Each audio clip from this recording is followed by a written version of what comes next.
Hey y'all, it's Tim Miller from the Bulwark. Make sure to subscribe to our feed if you haven't. This video, I want to make a sober case for you to send to the Nikki Haley Republicans in your life. You know, that person that hasn't quite decided if they can vote for Kamala Harris or not.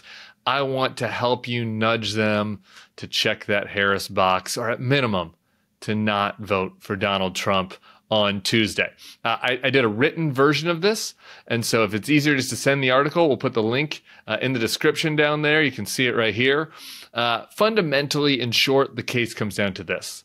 The risk to Donald Trump is astronomical, and the risk to Harris is very manageable, and there will be a lot of checks on her, and there will be no checks on him.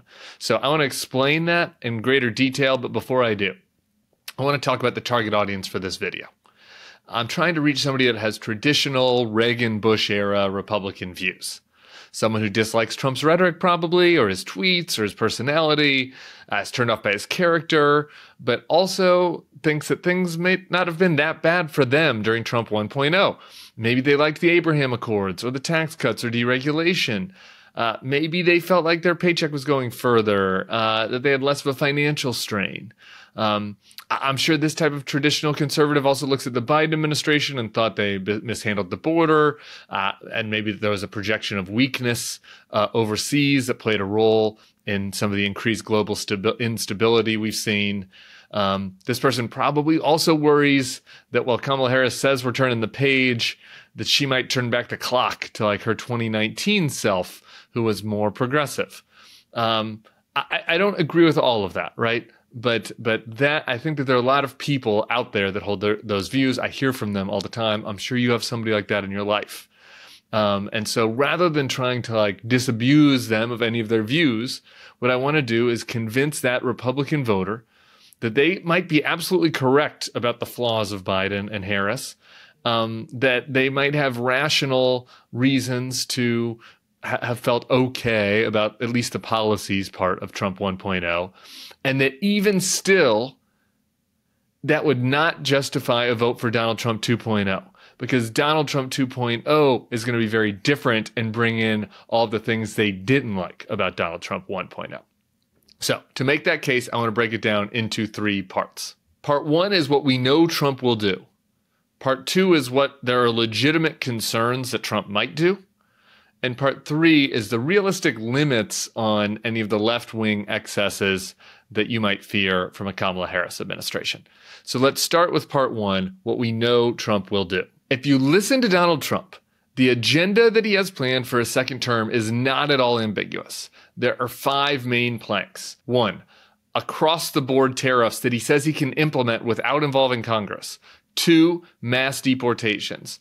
3, expanding domestic energy production. 4, direct negotiation with Putin over Ukraine and retrenchment from the world. 5, using the DOJ to target his political foes. He mentions other random things from time to time, like no tax on tips or whatever. But when it comes down to it, from a domestic standpoint, tariffs, deportations, and liquid gold is what he talks about in every speech and every interview. You remember the interview where he said he wanted to be a dictator on day 1? That was the agenda that he laid out for his day 1. The only part of that agenda that is in line with traditional conservative views is the energy production. The tariffs, in addition to being a total affront to free market conservatism, will be massively disruptive, inflationary. It would incentivize new and novel types of crony capitalism as people get into the White House to try to not get tariffed as bad as their competitor. And so if you're looking for stability in your 401k, in your investments, massively disruptive tariffs ain't it. As for the mass deportations, needless to say, this is a far cry from George W. Bush's compassionate conservatism. But even if you are open to the policy of mass deportations, I want to make the conservative case against that as made by J.D. Vance himself in a since deleted blog post. I'm going to read this to you. Think about it. We conservatives rightly mistrust the government to efficiently administer business loans and regulate our food supply, yet we allegedly believe that it can deport millions of unregistered aliens. The notion fails to pass the laugh test. Totally agree with JD on that. If anything, I'd go further. Like the idea that the government is capable of doing this, that the government is not going to accidentally round up people that are here legally. Like we already know from the first Trump term that happened. I wrote a story about Francisco Galicia, an American citizen citizen that was held in a prison for a month because his brother was undocumented, and the police that pulled him over like assumed his papers were fake or whatever when they were real, and he didn't have access to a lawyer. Like Francisco Iglesias is as much of an American as any of us, and he was detained by the kind of less aggressive immigration regime of the Trump first term. Like, mass deportations are a disaster if you are a free market conservative and you have questions about how efficient the government can be in administrating a massive program, and if you care about civil rights and liberties. All right. As for foreign affairs, again, Trump's promising to hand over parts of Ukraine to Putin. He's promising to bring us back from our alliances in the free world. He sucks up to dictators. So, in summary, anybody that thinks of themselves as a Reagan-Bush Republican, this Trump 2.0 policy agenda doesn't have a lot for you to like. And so when you say you like the policies, what you're really saying is that you liked the 2017 policies that Trump passed, which he mostly outsourced to Paul Ryan and Mitch McConnell. Well, Paul Ryan and Mitch McConnell are going to be gone. Donald Trump knows what his agenda is now, and he is hell-bent on pursuing it. And I promise you, there's going to be much, much that you do not like. All right, now there's the things that Trump might do, and that's related to the retaliation against foes, the fascism threat that John Kelly and Mark Milley, no liberals, have warned about. And so when it comes to that commitment to vengeance, here's what we know. He's said in countless interviews that he plans to execute on it. There have even been times where Fox hosts have begged him to modulate his language and kind of, say that he's just exaggerating, and he refuses to do that. Let's watch one of those clips. Focus on those that want people to believe that you want retribution, that you will use the system of justice to go after your political enemies. So, number one, they're wrong. It has to stop, because otherwise we're not going to have a country. Look, when this election is over, based on what they've done, I would have every right to go after them. And it's easy because it's Joe Biden, and you see all the criminality, all of the money that's going into the family and him. Okay, so clear as day, he plans to get retribution. We also know that in his first term, he had a team of lawyers and traditional Republicans around him who went to great lengths to resist his extra-legal demands in an attempt to keep him inside the bounds of the law. His lawyer, Don McGahn, has talked about this at great length. John Kelly, who I just mentioned, has as the chief of staff. Even Jeff Sessions recused himself from the first Russia investigation. That would be unimaginable for the attorney general in a second Trump term. Top advisor Gary Cohn went so far as to steal material off of Trump's desk in the first term so he wouldn't act on it. The White House would look very different in a second term. There is already an entire apparatus out of the Heritage Foundation being aimed at ensuring that Trump 2.0 will be staffed by loyalists. And on top of that, if you were the type of person that wanted to go in to kind of help restrain Trump, as many did during the first term, why would you do that this time? After seeing what happened to Mike Pence, who in their right mind would go into the White House with the intention to try to constrain Trump? Everyone that wants to work for him is going to be fully aboard the project.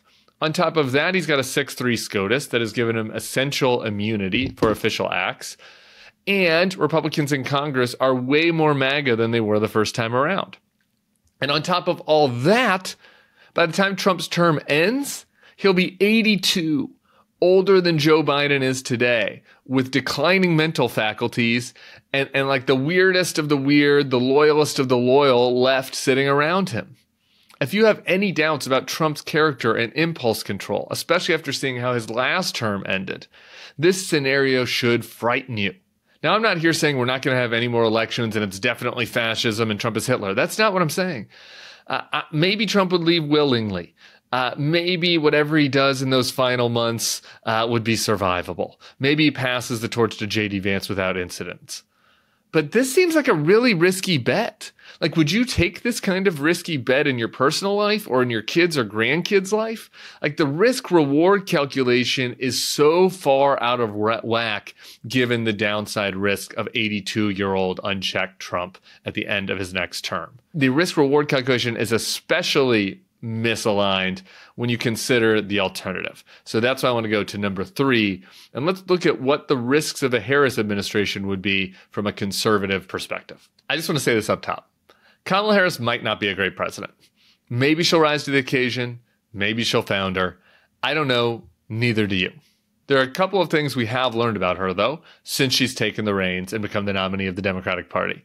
1, she's shown a deep pragmatism in the campaign. She's pivoted to the middle on several issues, including fracking and immigration, and she talks about foreign policy in a way that is much more reminiscent of John McCain than of like a Donald Trump isolationist, and she really echoes a lot more McCainian notes than like an Obama did or some of the other Democrats did. She's demonstrated that she cares about America's role in the world. I've been proud to stand with Ukraine. I will continue to stand with Ukraine, and I will work to ensure Ukraine prevails in this war. To be safe, secure, and prosperous, the United States must continue to fulfill our long-standing role of global leadership. We must stand with our allies and our partners. We must defend our democratic values and stand up to aggressors. And we must stand for international order, rules, and norms. Number 2, her election would come with a mandate to respect the rule of law and continue to strengthen America's role as leader of the free world. And number 3, in victory, she'd be indebted to people like Liz Cheney, who gave her bipartisan cover and campaigned as hard for her as anyone out there. So we know she'd at least have an open line into the White House. Given all that, there are signs that as president, she would seek common ground and intend to run her administration from the relative center. I pledge to seek common ground and common sense solutions to make your life better. I am not looking to score political points.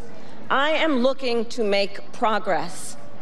I pledge to listen to experts, to those who will be impacted by the decisions I make, and to people who disagree with me. Unlike Donald Trump, I don't believe people who disagree with me are the enemy. He wants to put them in jail. I'll give them a seat at the table. But let's say that's wrong, all right? Let's say that she gets elected and decides to go full progressive. Unlike Trump, Harris will be checked by a Supreme Court that goes 6-3 against her.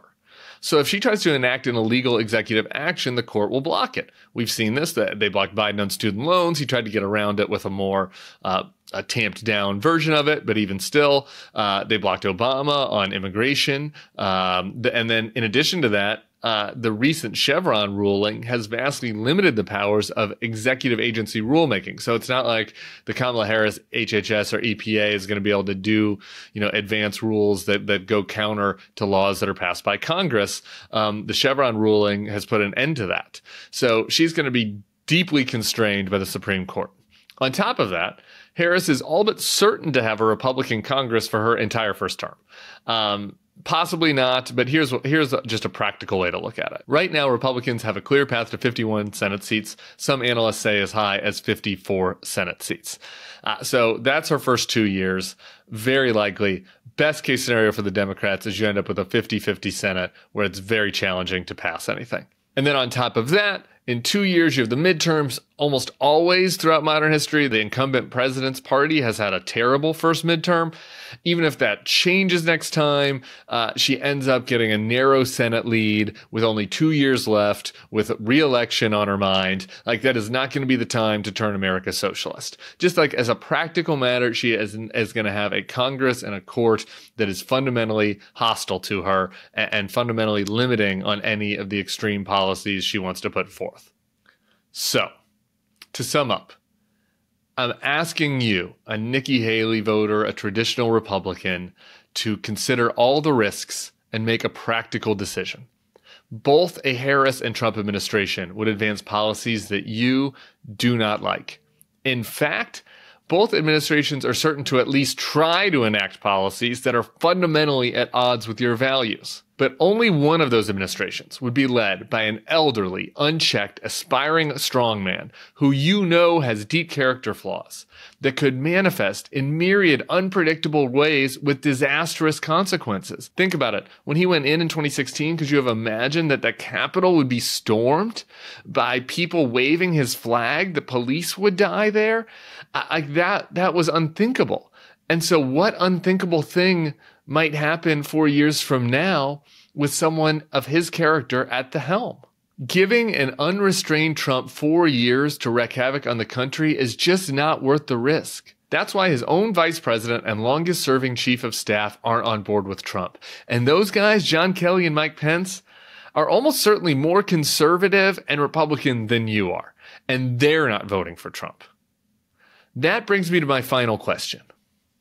Do you really think you are better suited to make this risk calculation than Trump's national security advisors, chief of staff, and own vice president? These people saw him day in and day out for 4 years.